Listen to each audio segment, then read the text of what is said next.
धन्यवाद। शहरों में क्या प्रॉब्लम्स है? तो सबसे पहले अगर मुंबई के शहरों की बात करें और स्लम की बात करें तो वहाँ पे मजदूर वर्ग ज़्यादा है।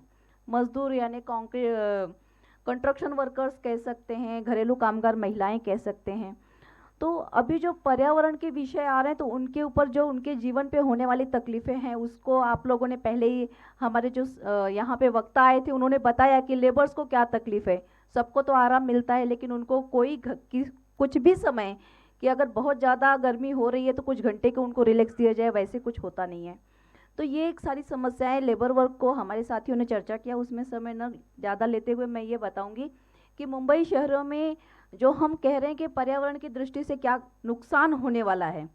तो आप लोगों ने ये देखा होगा कि समुद्र में बहुत सारी जो समुद्र तट हैं तो अब वहाँ पे कह रहे हैं कि कुछ ना कुछ हम प्रोजेक्ट ला रहे हैं, समुद्र की भरनी जो हो रही है और पीछे पीछे समुद्र को खसकाने का काम किया जा रहा है, वहाँ पे कुछ ना कुछ तैयारी किया जा रहा है।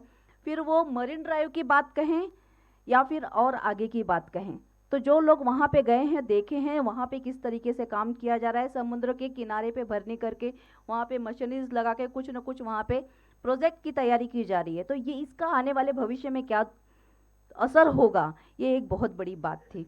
दूसरी बात हम कह रहे हैं कि मैंग्रोव्स का, कांदनवन की बात हम महाराष्ट्र में उस भाषा में ज़्यादा समझते हैं। तो स्लम के किनारे किनारे पे बहुत सारी ऐसी जगह है जहाँ पे कांदनवन है। हम स्लम में रहने वाले लोग हम उसकी प्रोटेक्ट कर रहे हैं कि उसे हमें नुकसान नहीं करना है, लेकिन यहाँ पे ये देख रहे हैं कि जब वहाँ पे सरकार ही कुछ ना कुछ करना चाह रही है या भू माफिया वहाँ पे उसे ख़त्म कर रहे हैं तो उसके ऊपर कोई कार्रवाई नहीं की जा रही है। हमारे खुद के साथी आज यहाँ पे मलाड अंबुजवाड़ी के साथी आए हैं जिन्होंने वहाँ के पर्यावरण कांदनवन के बचाने के लिए भी अगर वो कंप्लेन करते हैं तो भी उसके ऊपर कितना जल्दी कार्रवाई की जा रही है। वो खुद परेशान है इस बात को लेके कि कांदनवन क्यों नहीं बचाया जा रहा है। हम कोशिश कर रहे हैं लेकिन उस पर नज़रअंदाज किया जा रहा है। वो एक बात है। मिठागर की ज़मीन की बात करेंगे। मिठागर की ज़मीन आप लोगों को पता है, सॉल्टपेन की ज़मीन बहुत ज़्यादा ज़रूरी है बचाना, लेकिन क्या हो रहा है आज खुद अदानी को वो सॉल्टपेन की ज़मीन धारावी हटाने के नाम पे पूरा का पूरा दिया जा रहा है, हजारों हजारों एकड़ ज़मीन इस तरीके से दिया जा रहा है। तो पर्यावरण हम कैसे बचाएंगे अगर सरकार की भूमिका ये है तो। इसके बाद अगर मैं बात कहूँगी तो इतना सारा पॉल्यूशन है, लेकिन इतने सारे पॉल्यूशन में आज हम कहते हैं पेड़ लगाओ, पेड़ लगाओ। दूषित हवाओं को, शहरों में इतनी गाड़ियाँ चलती, इतने पॉल्यूशन से, इतनी फैक्ट्रीज हैं। हमारे माहौल गांव जैसे की बात अगर मैं कहूँ तो वहाँ का हवा लेना, एक केमिकल वाली हवाएं लेना हमारे जीवन को कितना नुकसान कर रही है, उसका अच्छा खासा रिपोर्ट था।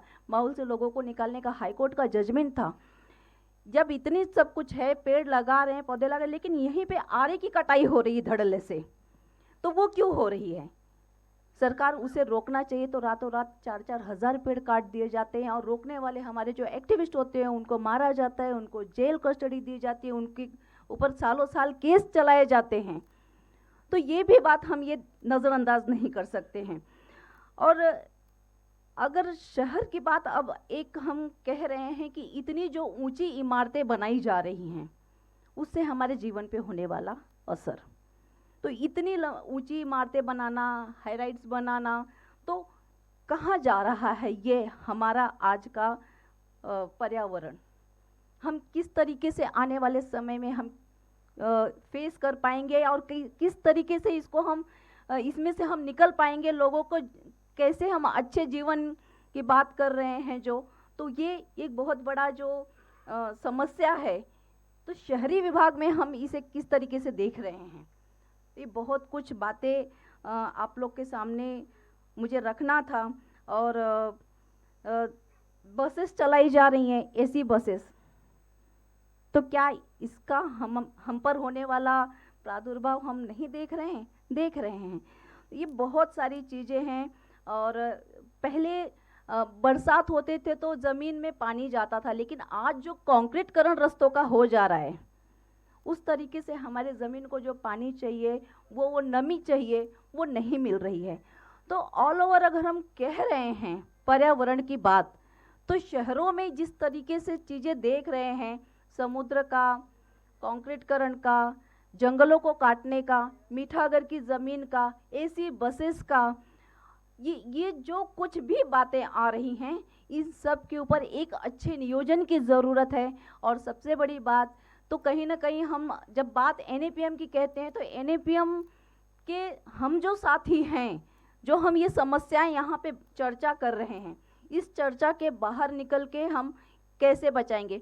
शहरों में अब जब जंगल की कटाई हो जाएगी तो नए पेड़ों के लिए कोई जगह नहीं है कि कहीं पे पेड़ लगाए जाएं और उस पेड़ को बड़े करके इतने सालों का जो कुछ भी हम जो प्रदूषण खत्म करने की बात कर रहे हैं वो कर पाना इतना आसान नहीं है। इतने सालों तक उस पेड़ को बड़ा होने में लगेगा, उससे उतने हमें अच्छे हवा मिलने की ज़रूरत है। जो तो शहरों को हम किस दिशा में ले जा रहे हैं, सिर्फ एक डेवलपमेंट के नाम की बात अगर करेंगे तो सिर्फ डेवलपमेंट, लेकिन डेवलपमेंट ये सचमुच जो मेधा दीदी ने कहा और जो बाकी के साथियों ने कहा, ये विकास नहीं, ये विनाश की दिशा में हम बहुत बहुत तेजी से बढ़ रहे हैं।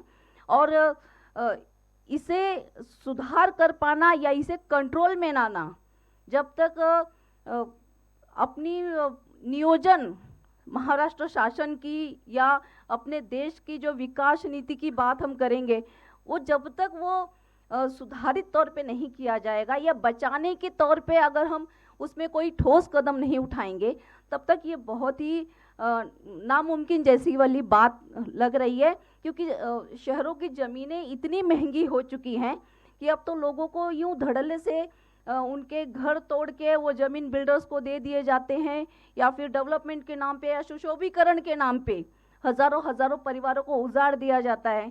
तो ये कुछ सही दिशा में ये नियोजन नहीं है।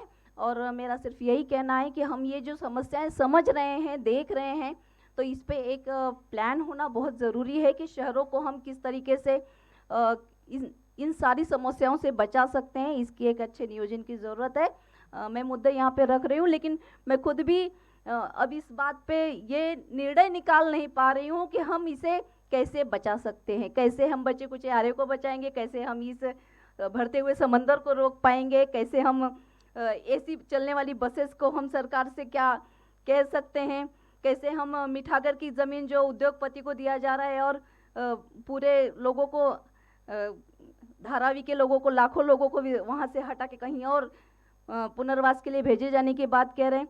तो ये बहुत सारी चीज़ें हैं और जिसका एक रूपरेखा तैयार करने की ज़रूरत है। तो आज जो हमारे यहाँ पे आए थे, हमें हमारे जो वरिष्ठ सलाहकार हम कहेंगे, क्योंकि हम तो उनकी सलाह लेके ही हम आगे जाएंगे, इसके लिए ये नाम दे रहे हैं, लेकिन हमें ये लग रहा है कि हमें आप लोगों के अनुभव के अनुसार शहरों में किस तरीके से सरकार को रोक लगाने या फिर उनको एक निवेदन देने की बहुत ज़्यादा ज़रूरी है।